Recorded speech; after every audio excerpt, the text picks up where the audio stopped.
আবারও হাতির আক্রমণে এক যুবকের মৃত্যু। আলিপুরদুয়ারের ১ নং ব্লকের চিলাপাতা সংলগ্ন উত্তর সিমলা বাড়ির ঘটনা আতঙ্কিত এলাকাবাসী।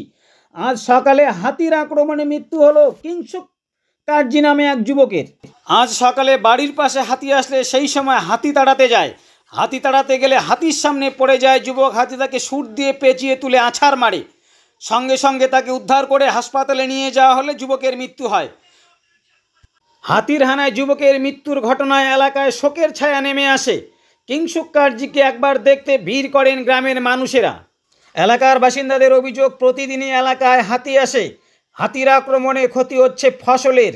আজ তরতাজা যুবকের মৃত্যু হলো হাতির আক্রমণে, যা মেনে নিতে পারছেন না এলাকার বাসিন্দারা। জানা যায় হাতিটি ভুট্টা ক্ষেত থেকে শুট দিয়ে পেঁচিয়ে কিংসুক কার্জিকে তুলে এনে সুপারি বাগানে আছাড় মেরে মারে। দিন দিন বেড়েই চলছে হাতির আক্রমণে সাধারণ মানুষের মৃত্যুর ঘটনা।